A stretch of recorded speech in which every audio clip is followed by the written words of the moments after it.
Today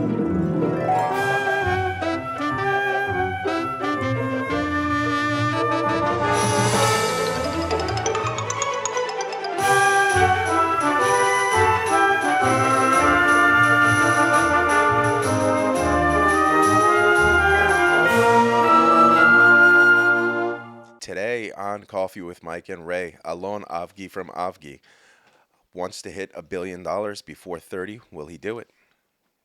Let's get to it. A lot of love stories in this one. Hold on. I got a question for you. Yeah, shoot. When did you start doing real estate? I started real estate when I was 21 years old. I closed on my first deal. How old are you now? 27. 27.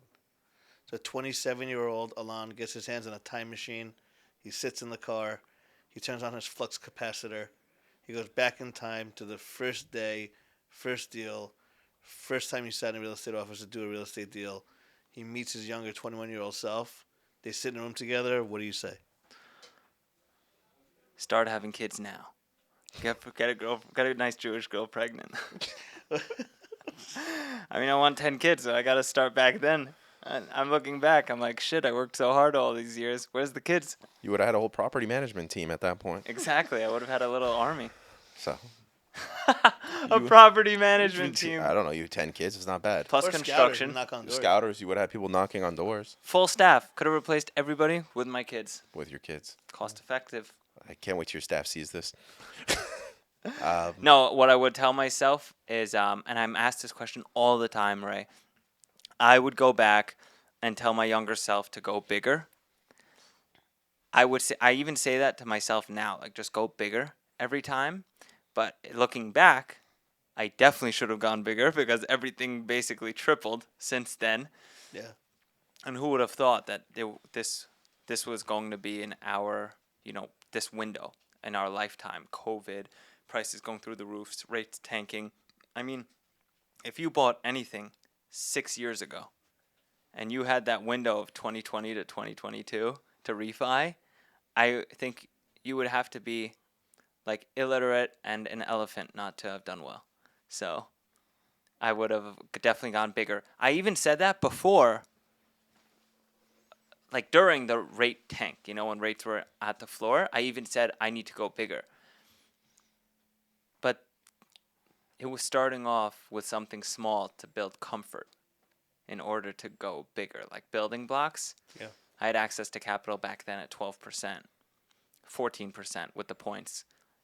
If I would have went bigger, today I would have been, maybe 5 times the size. Wow.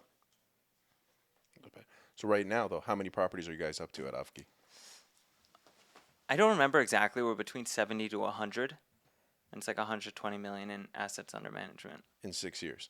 In 6 years. And we've sold like 100 million worth of properties, give or take. We've transacted. So you've transacted on over 200 million in the last 6 years? Yeah. And then you sold half?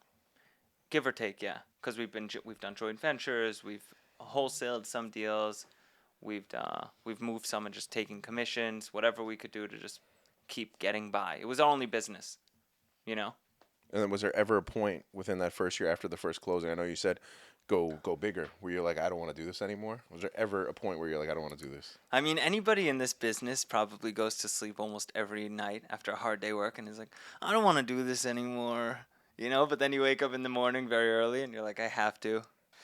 So you were saying that you just every night sometimes you're like, why am I doing this? But you wake up in the morning and you're like, let's go do it again. Yeah. I've never seen, because I watch your podcast, I watch your videos, I speak to you.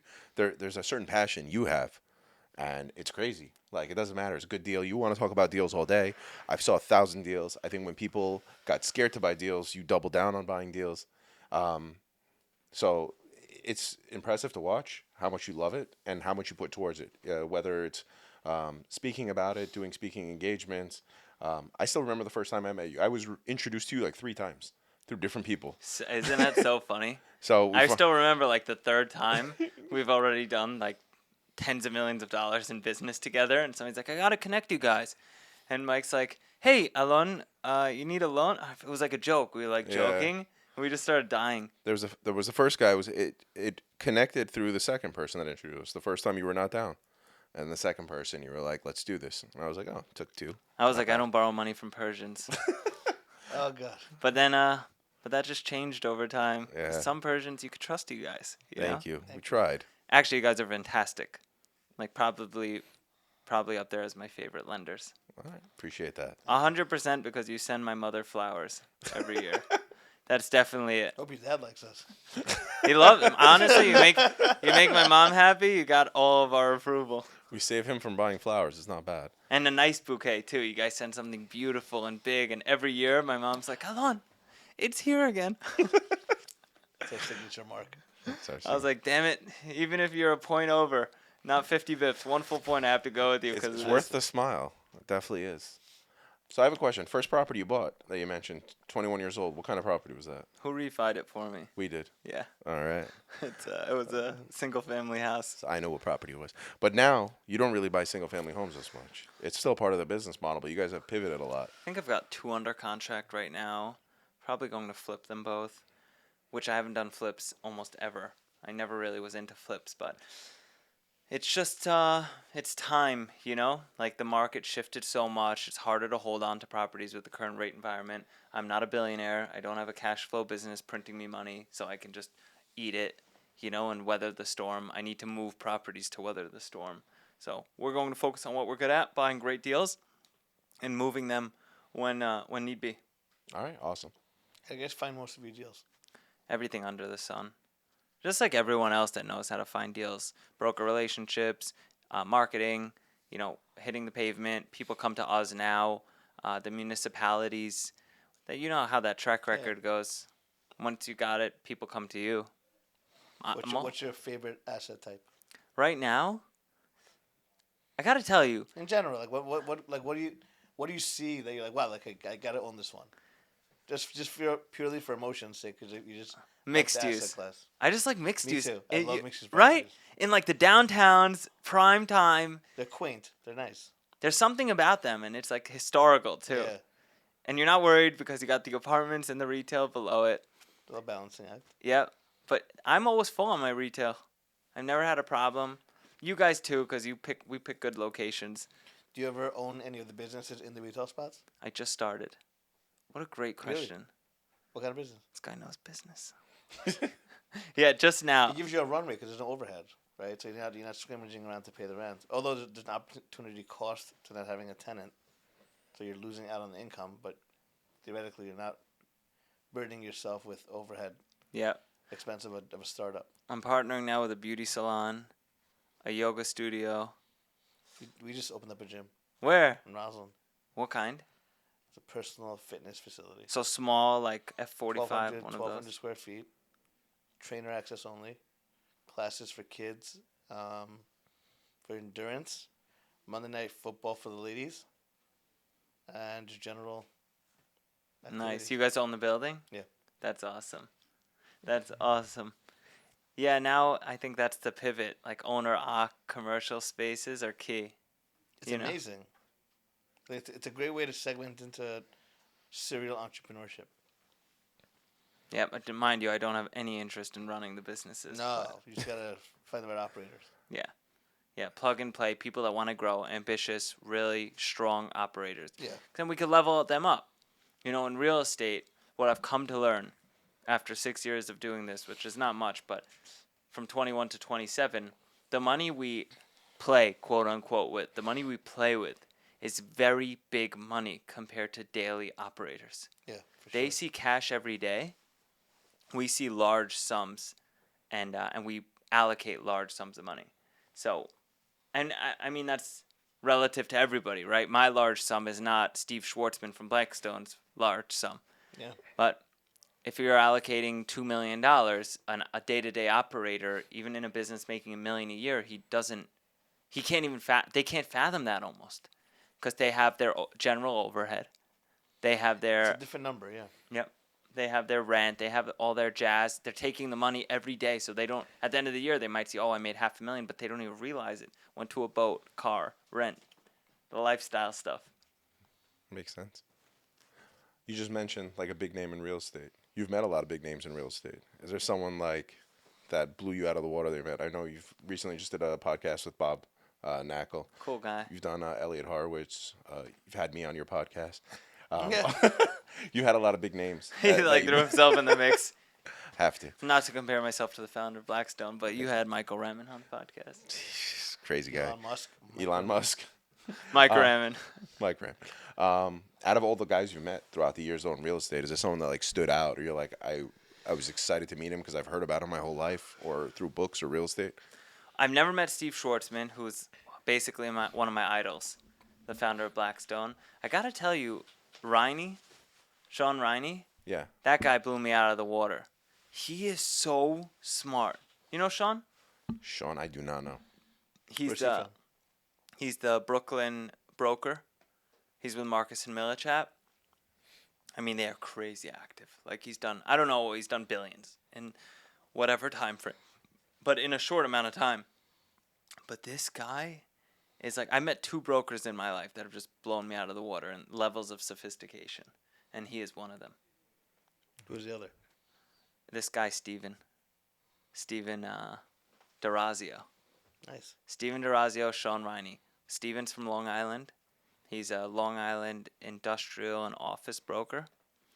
And Sean is a Brooklyn multifamily broker, multifamily and mixed use. Both of those guys are, in my opinion, the most sophisticated brokers I've ever come across in my life. I could see them one day pivoting to the principal side and allocating like private equity money. It's talent. Yeah, because brokers and agents, you see a lot of them. Yeah. You know, some are just so on the dime, and some are just, they blend in. Like I have a broker, and by the way, them 2 being the most sophisticated isn't like a shot at the other ones. I know brokers that actually do way more business than them. They're just not as sophisticated. They're like hustlers. They're sales guys. They move product. It doesn't matter if it's a water bottle or a building. They're moving it. Yeah. So I have a couple guys off the top of my mind that are like that, and I think that's a cool space. It's not for me, but it's a cool space. Yeah, I think brokering stuff. When I first got into real estate, I was a real estate broker and I had the license. I was like, oh, it's cool. You're going to go show a house. And I give real estate brokers a lot of credit because showing a house and finding something that someone likes, and then again, there's a portion of talking them into it is tough. And then you get to the commercial side now. So now you have to talk them into an asset or find them an asset that's going to generate income for the most part and doesn't have X, Y, and Z billion problems that you can have on the commercial side that you won't even see on the residential. So it's definitely hard. And the sophistication obviously helps, but just doing it is on another level. It's not for me, but I give the guys a lot of credit that do Well, it. you guys broker money, basically. You guys are damn good at it. Ish. We try. I mean, your diligence process is very thorough. But other than Have that, to. everything's great. Thank you. We do our best. We're I think we're on different sides of the business. So for us, networking is a big thing. There's no competition. There's always peers. But we're obviously operating a different spectrum than a developer or speculator does. How do you find your relationship with quote-unquote peers or your competition, or how does that play out in your landscape of the side of the business? Like what we kind of just spoke about Yeah. before. Yeah. Most of the peers, they look up to you, want to collaborate with you, or want to... Crucify you. I wouldn't even say crucified. Those, you know what? It's most of the Territorial a little bit. most of my peers. Yeah, it's most of the peers that I've come across. Realistically, I'm strong on social media compared to most of them, so they're really nice to me. They look at me like an A player that doesn't care as much. Like I used to care about every deal. I would lose my mind if I lost a deal. I mean, sometimes a deal comes by and I'm like, I will do unspeakable things to make sure this is mine. But that's gone away. Because with time and I guess some wisdom, not to say that I have all the wisdom in the world, but some wisdom, you realize I don't need everyone. I need the right ones for long enough. And then I'll be in a great place. And you can't get everyone. And everyone doesn't make sense. You can't try and make it make sense. That's the youthful approach. So I don't want to fight against the current.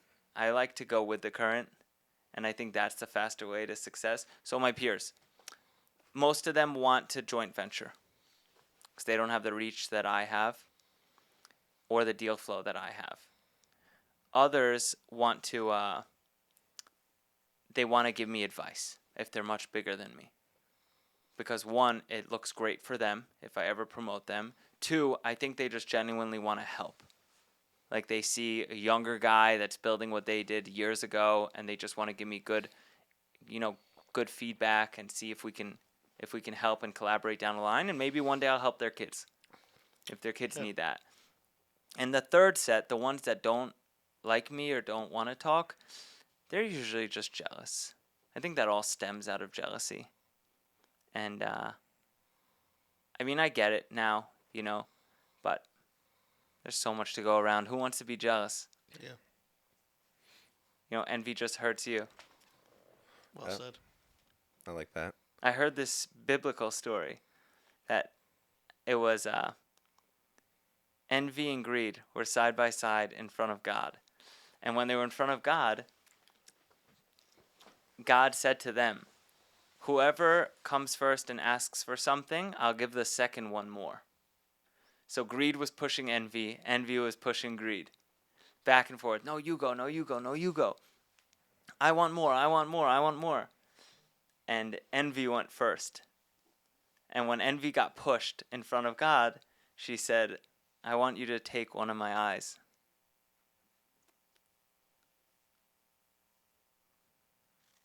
And so, you get it? You get it, Mike? And greed lost both eyes. Yeah. Exactly. Come on, Michael. Do the math. I got it. He was confused for a second. I was waiting. Thanks, guys. So, I think that's what envy does. It just hurts everyone around you. You included. Yeah, I'm sure. Over the years, I get what you're saying on it. So yeah. Yeah. Yep. When I was way younger, I was like, I want a mongoose bicycle. I always wanted a mongoose bicycle. Me too. That was the cool bike. Or a GT Performer. I think I remember that bike too. Yeah. Wow, you're a cool kid, Ray. Yeah. I got what was on sale at Toys R Us. So that's what I would get. You got a What was BMX on bike? sale at Toys I R got Us? whatever was. I was. If my neighbor wouldn't give us the bike, Yeah. bike, and which was so funny because looking back, the neighbor always had a mountain bike to give away, and we're like, I don't want a mountain bike, I want a mongoose, and it's like, no, you can't get a mongoose. They're $100, and we didn't have any money, so we would take the neighbor's bike, and then when something would go on sale at Toys R Us, like a $20 bike, we would snatch that quick, and all the cool kids had mongooses, and I would be envious. I would really want a mongoose, and then when you get older, you're like, I want more money. And I feel like that's the phase of my age group now. I want more money. I want to be able to buy an investment house, a property. I want to buy something. I want to have more than somebody else. I got that out of my system way younger, and looking back, should have just taken the mountain bike, because now mountain bikes are cool. I see these kids, and I'm like, all the kids just want to ride a mountain bike now, Yeah. It changes. But it's so irrelevant, because then you look into a different country or a different state. They just have less or could have less. Yeah. You have your health. You have your family. You're good. You have your mind. Just utilize that to get more and more and more. Today, I don't envy anybody at all. Nobody. I'm happy for the healthy man. I'm happy for the people that can stay happy. Oh, man. It's funny you just mentioned the other part where if you have your health, you have everything. We get calls from bars like, I'm getting crushed today. That rate's too high. I can't get out of it. And they're crying poverty. And I'm like, you did amazing the last 3 years. It's a little bump of the road. You've been taken off the table. You got to put a couple of chips back. I'm like, you woke up today. Your family's healthy. Your kids are healthy. You could have been in so many other worse positions. Now you just got to pay a couple bucks. And then when you explain that to them and they're seeing the other side, the whole mindset and their day changes. It's like, he's right. I'm complaining over a couple bucks that I made plenty over the. You got to take the good with the bad. Yeah. And everyone, like you mentioned it before, you're like, I wish I could have done more in the last 3 years. That was great. But you're not saying like, I'm very upset I didn't. And you had those good opportunities, and it's cool. But I think we spent most of COVID, through COVID in the beginning, talking people off the ledge, and then rates and everything got better. And all the deal flow was out there. You had 2%, 3% rates. And then everything adjusted again. And then again, you just find yourself being your borrower and investor's therapist for someone who's sitting in a deal, or I can't figure out how to refinance this, or I can't find a bank, I can't find a deal. So I think it makes a lot of sense to look at everything else around you, not just focus on that one part. 100%. Because those that are unhealthy don't care about money anymore. Yeah. Those that are healthy care about money. You know, those that have money and are healthy want a family. You know, it's like you always want There's always a something want. else. Yeah. Yeah. It's always something else you want. I think Definitely. having 15 years on you, I'd like to say at a younger age I had that same vision, where like I wanted the nicest car and the nicest this and the nicest that, and like you push for that, and then you kind of get to a point in life where you realize peace of mind is the most important commodity, and peace of mind comes to simplicity. You know, like I went from driving all sorts of crazy cars to have a Wrangler. Yeah. Simple. Yep. Goes from point A to point B. If someone spills a drink in it, it's okay. You like the Wrangler? Love it. It's just a car. Yeah. It's My a sim- girlfriend wants one. You push. There's like She there's a loves button it. that says radio, a button that says map. That's cool. Yeah, just like you push the button. There's no like 17 monitors. You have to like plug your phone in and get an app to download the app for the other app. It's like drive. And you could buy whatever car you want, but that's what you choose to have. That's what I choose. It's just simple. It's a simple car. Yep. And Small my- goes big, big goes small. It's funny that they say when you have a kid, and you'll get there hopefully. When you have a kid, they say, don't teach a child your ways. Learn from them what life really means. And like you could put the most insane things in front of this kid. Just wants to go inside Wrangler.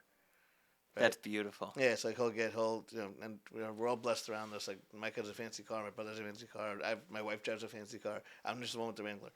So like when you line them all up, he just runs to the Wrangler because like in that car you can do whatever you want. There's no rules, right?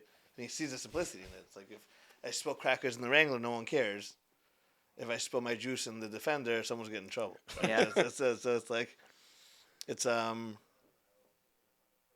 points in case. I think as you get older, peace of mind kicks in, and you realize you're better off having that safety net of liquidity and less toys versus having all these fancy gizmos and gadgets and then what? You know, Yep.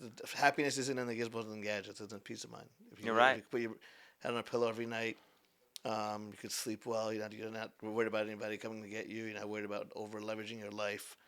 You're not worried about a hiccup in the market turning your business upside down because you're well versed in your position, and you say your anchor's down right. Then you just live, and then your biggest passion and hope is to just be healthy. So at that point, 100%. you can't change that. That's what it comes to. 100%. I would like to continue growing. I am growing. I'm in growth Yeah. mode. But I'm always in growth mode. But what I care most about is like my parents. You know, I almost lost my mom 3 times. I'm 27. 3 times she's almost Wow. gone on us. So I'm like, I just want my parents. You know, like they're good. They're happy. Money's fine for them. I'm okay. If I go up or down or anything happens, I'm a young guy. I know how to make it. So I'm not concerned about myself anymore. But I agree with everything you said. That was well Yeah, said. speaking of that, my dad always had health issues when I was growing up. And I remember being in 2006, my brother had just gotten engaged. His wedding was coming up. And my dad had a stroke. And I was in the hospital the night that I found out. No one else was there. I went after hours, just sat next to him. He was sleeping. And I was just sitting there. I was like, and I often have my own spiritual connections with God and my own conversations with Him in the privacy of myself. So I was sitting there. I was like, wow, like this guy's really got to get to like Rodney's wedding, man. Like, if I had one wish in the world, I'd want to he gets to Rodney's wedding. Like he's got to get there. Yeah. And then he got there. And then I looked at it later and I was like, you know what? I really hope that Dad gets to see my wedding. And like around the same time, he had an issue. And like I found myself in the same situation. You're in gonna a be chills chair. right now. Yeah, going like, dude, this guy's got to make it through. Like I'm getting married in like 2 months. He's got to get there, right? And then next thing, like I got to have a kid. I got to hurry up so my dad can see me have a kid. And we're very close, our family. And 24 hours before my son was born, It was literally like out of a movie. It was like the craziest 24 hours you could imagine of what a son goes through with his father while his son's about to be born. Where we had to rush him to the hospital. He was in one hospital. My wife was in another hospital. I Wow. was like between giving birth and like making sure this guy gets it to the bris. Right. It was like, and again, I found myself sitting in a room and being like, this can't be how we get here, right? Like this can't like if this thing goes a little bit left, we got a big problem. Like, Yeah. how am I gonna like jump and dance and sing at a bris when like this You guy's not gonna can't. be here? Yeah. Um, Your dad made it out. he's good. He's still good. As a He made it Yofi? out. Yeah. Yeah, it all worked out Baruch for him. Hashem. And like as of recently, he still had one. And like, it somehow happened that every time there's like a family celebration, something goes wrong. So what did you tell your wife? No more kids. No more kids. No, it's like my brother was having a bar mitzvah for his son, and my dad was on like 95% life support. Wow. And like, do we go or not go to Israel for a bar mitzvah? And like, what do we do? And the doctor sat us down and said, this all wraps into real estate of like, again, just money and business is cool, but there's bigger things to life. And the doctor sat us both down and said, I'm going to get human with you guys for a second, not be a doctor. You guys go. If something were to go wrong, we can stabilize for 36 hours. That gives you enough time to come back. But like, your son's 13 years old, you should give him a bar mitzvah. So like, we sat down as a family, made a decision when he came back. And then when we came back, he was in a rehab facility, and he was like, "Hey, where'd you guys go?" I'm like, "What?" That's great. But like, there's much to Mike's. Kind of piggybacking off of Mike said, there's much more bigger issues in life than like interest rate spikes. So Yeah. you gotta just like song and dance through that stuff because you'll like you said, you'll get through that. Yep. You No can't question. get through mommy not being around. Yeah, 100%. My mom's the 3 times freak accidents. Brutal car accident on Southern State. Southern State. It was raining like crazy. Somebody hit my mom's car from behind. She was in a full car, crashed into a tree going 70. Tree fell on the car, broke her neck and back. What? Holy shit. A whole 9. Mom went through an episode, a year worth of everything, and everything was against her, and she actually managed to make it through and She had the will. walk again. Yeah. She had the will. That was That's 20 crazy. years ago. So she was like 30 at the time. 10 years later, appendix bursts in the middle of the night. Wow. Out of nowhere. 4 hours in the OR, all this jazz, a lot of scary things. I'm a little bit older then. I'm like, whatever I was, 15, 16, freaking out. I just want my mom. Fast forward 10 years after that, brutal boating accident. Boating accident? Boat. Yeah, boat. What happened? She was out on a boat with a couple of our friends. My dad was on the boat too. My dad broke his leg, Ouch. and What happened? the boat hit a sandbar, going like 50, And they flew off. Whoa. and they all flew up. And Mom split her head Ow. on one piece of the boat, and is on the ground. And she broke her neck. Remember? Yeah. So now she's like she can't move. She's on the ground and she can't move, and her head is split open. They all called me. And I rushed over there. Man, this was crazy. I rush over there. My dad's like broken leg. He's like, just take care of Mom. All I care about is Mom. Everybody else on the boat is shaken up and hurt. My mom the worst. Every time, Mom's the worst. And she's the most delicate little 5'2" princess ever. She's an angel, my mom. And we were in the ambulance. I'll show you guys pictures. It was brutal. On the way to the hospital, they're like, I don't think she's good. They're telling me all these things. The guy's in the ambulance. And I'm like, motherfuckers, again, like always something. Every 10 years, it gets crazy. Freak accidents. We get to the hospital. They set her up, everything. They're like, she's got a concussion and stitches down their head. She'll be okay. What? And yeah, and Mom's like, I'm okay. Like once they stabilized her neck, but they're like, no, you're not. Like you broke something in your spine, and they were wrong. And I'm like, you guys, you pieces of shit. Yeah. Like, you know what you just did to me? You took a couple of years off my life Yeah, no, that's crazy. with that. Scary. But yeah, every 10 years something happens to her, and thankfully she's okay. God bless her. But yeah, 100%. If mom or nothing, basically. Yeah, I remember being in the hospital. So this is like 18 hours before my son's born. We're in the hospital with my dad. and they said that they have to put him under anesthesia and do some procedures through his neck to like stabilize the ulcer. And the doctor takes us into them and goes, he's in his mid 70s. You know, we don't know if he's gonna make it out of the surgery or not. You guys might want to say your goodbyes just in case. Oh, And I'm like, what? What? So I'm like in the room sitting there, and I'm like, what do I even? What the? you almost wish he didn't tell you. Like, don't even say that. No, I'm like sitting there. I'm like, and my dad's like, yeah, I'm gonna go to the surgery. I'll be right back. I was like, yeah, like, you know. I'm like, good luck with that. And like Rodney's like, what are you saying? I'm like, what?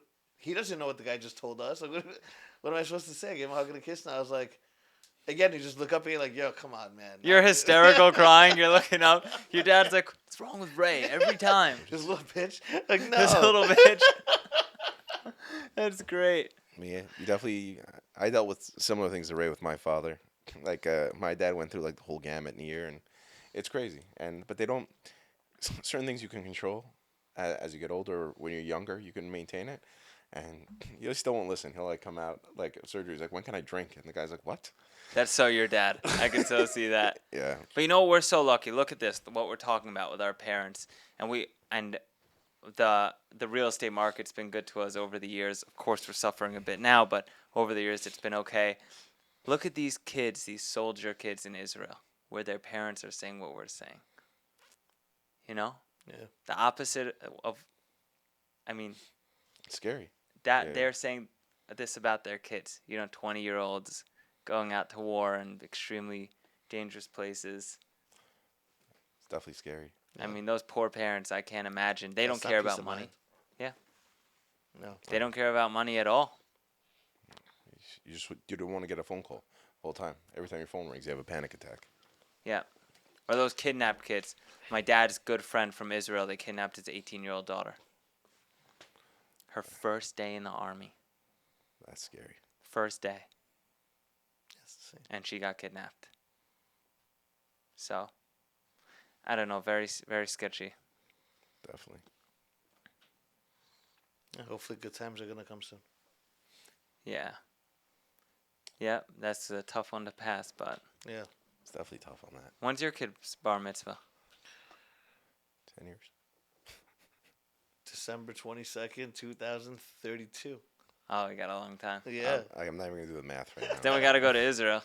We'll go. I want to be to Israel for that one. Yeah, it's gonna be a party. Say When that you- much. Here's a better. When are you going to have a kid?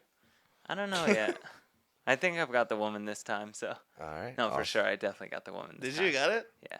All right. She's awesome. How old is she? She's 28. Wow. Nice. That's So. nice.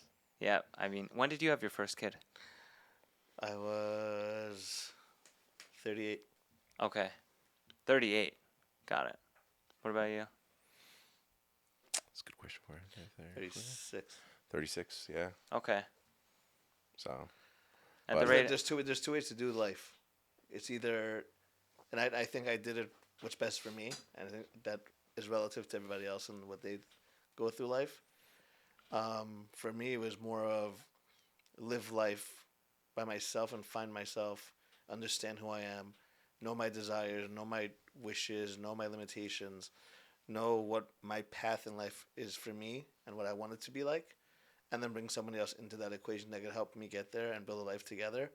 Versus, I feel some people just prematurely do that, and they find themselves in circumstances where it's not so favorable, and they compromise their own desires. It gets animosity kicks in. Yeah, which is wrong. Yeah, you look at someone else for your own.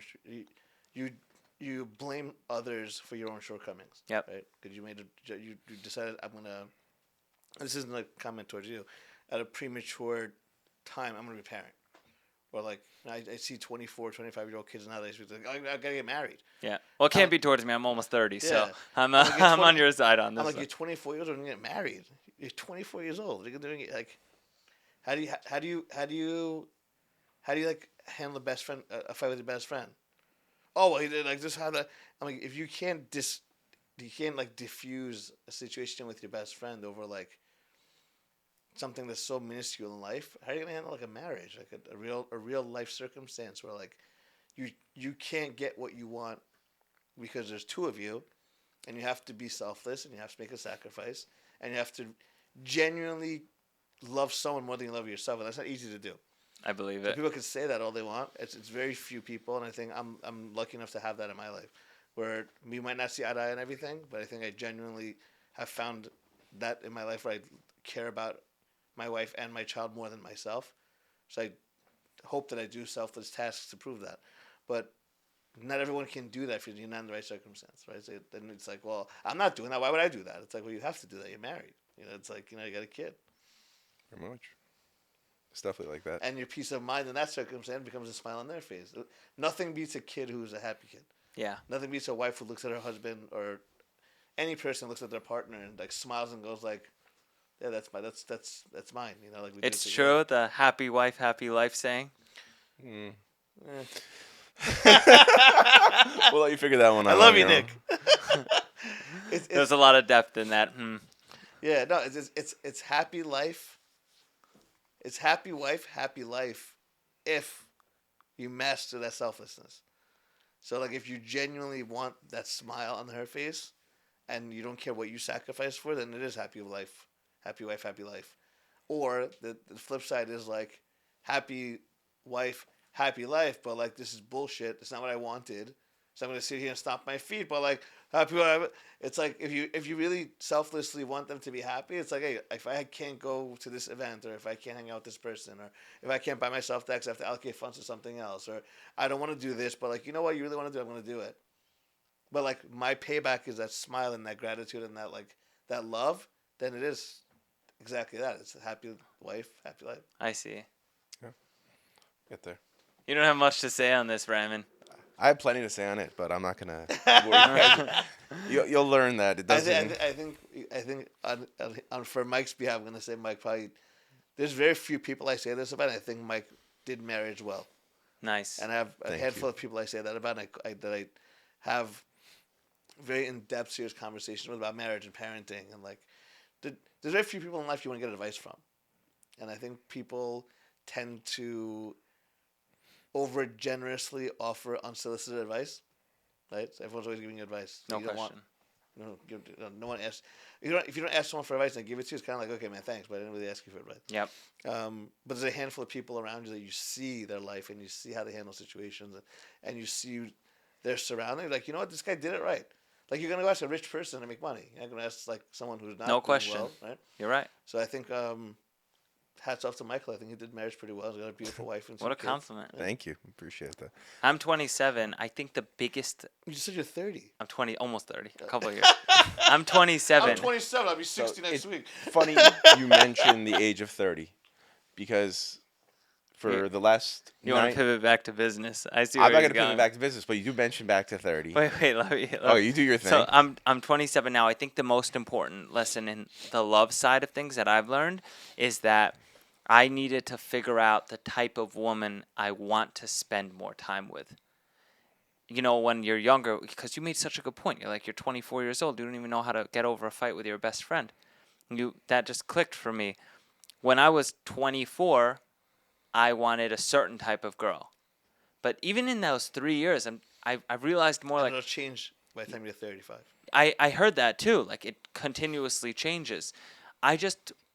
We change as people, right? I want a woman that's more nurturing right now. Like I don't want somebody to match my level of business and match me. It's just not what I want. When I was younger, everyone's like, "That's what you want." Unsolicited advice. Yeah. And I'm like, "You know what? That's what I want." And that's what I'm told I want. I'll give you some unsolicited advice. You know what's good advice? What? I think in that quest, it's become like a dating app now. What I did is, and I dated a lot before me and Nikki got together. You handsome bastard. And I think what I realized was important for me and it worked for me, was I had a list of stuff I didn't want. Right? So I didn't want jealousy in my life. I didn't want finger pointing. I didn't want like confrontational, like ill-intended conversations. Like, people do that. I dated a girl like Yeah, that. there's She there's matched people my that- energy, but she did that. It was a there's- deal breaker yeah, for me. So it's like something can go wrong in life. You can either talk about it or you can get confrontational, right? You can go to Monday Night Football, and then it's like, well, who was there? It's like my boys, Right? So like I knew the all those things. I didn't want that. I want someone who was very like comfortable in their own skin. I didn't want someone that was like all caked up with makeup. Like I made a list of those things, and in doing so, you find something, right? And what you find is that you might compromise, you know, 30% of what you want, but you're getting to 70% of what you don't want. So you find out what you don't want if they don't have those qualities. Having someone that has 70%, that lacks 70% of what you don't want, is better than finding someone that has 100% of what you do want. Does that make sense? It's like a risk Yeah, analysis. totally. I feel like I'm Because seeing Excel spreadsheet. it gets you that peace of mind, right? It's like if Yep. you for me, I said to myself, if you eliminate confrontation, you eliminate jealousy, you eliminate insecurity, and you eliminate like the song and dance that comes with like this marriage that everyone talks about, I could be happy. I'd be very happy, and I'm willing to give up a lot for that, and whatever that might be, it's okay because I have that peace of mind. Yep. None. I was lucky enough to find it. Like the things, a large list of stuff I didn't want, I found that Nikki didn't have. So for me, it's like easy. That's awesome. Yeah. That's awesome. I think people like get too saturated in what they want, and they disqualify how bad it is to have something you don't want there, right?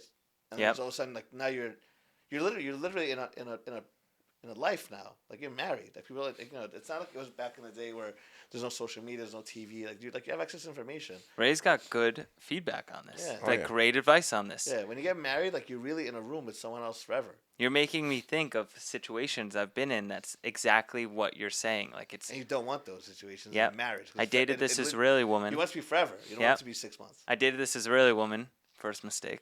And and she was a lot. She had a lot of what I wanted, but what I didn't want outweighed what I wanted by 1,000%. Very confrontational.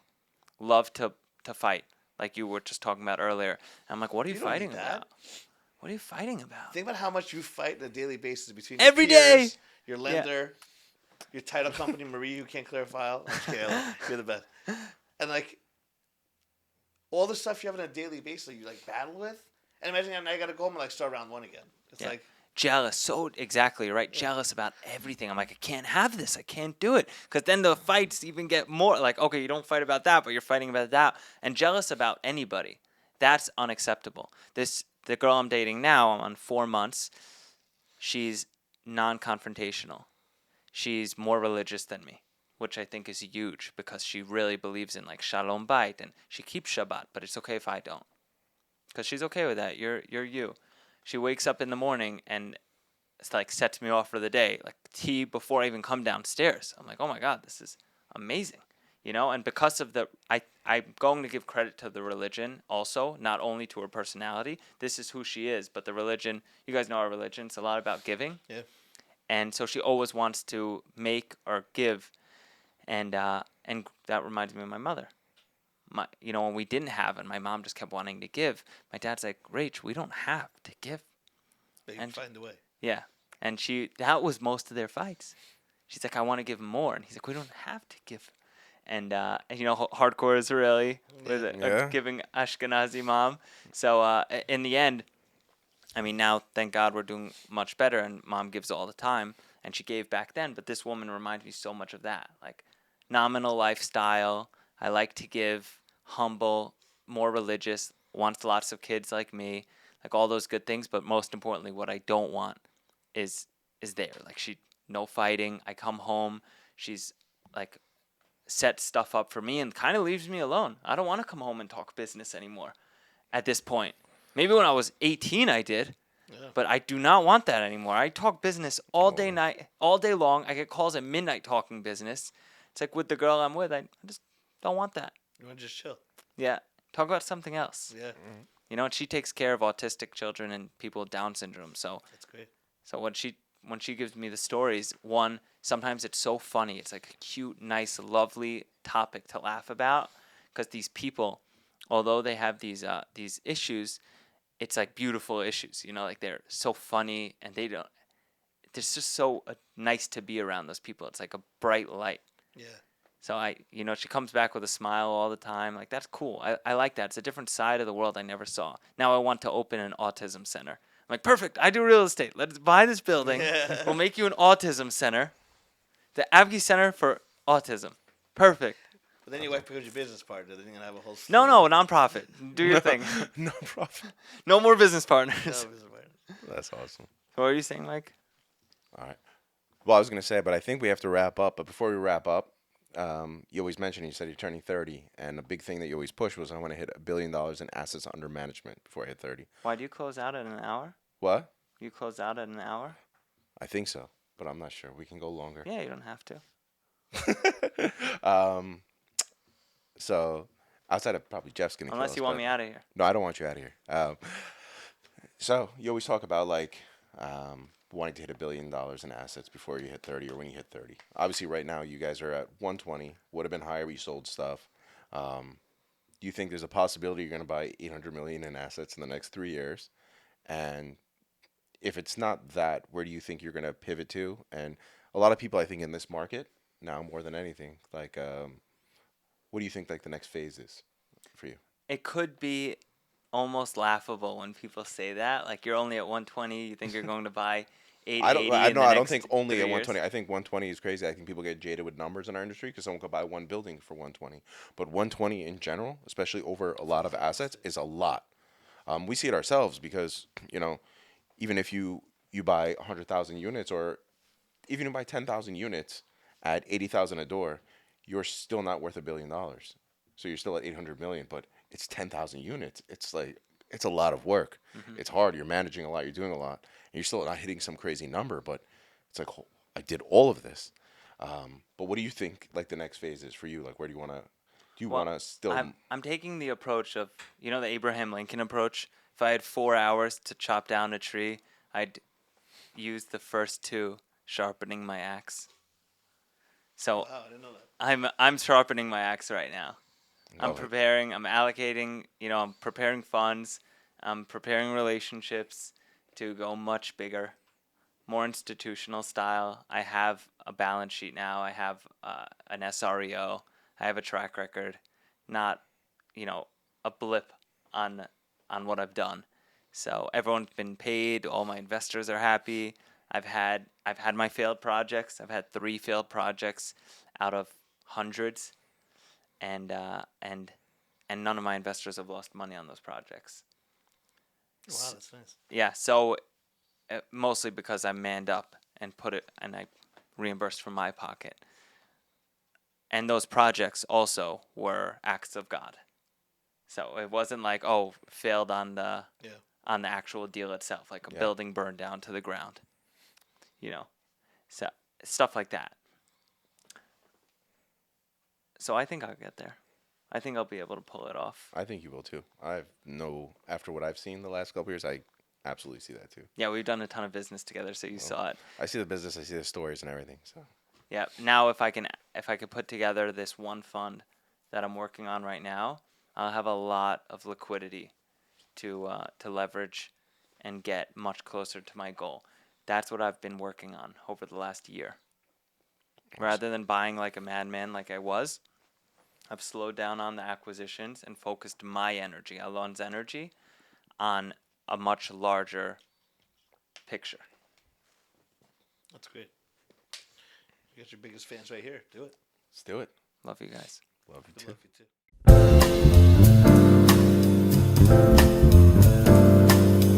too.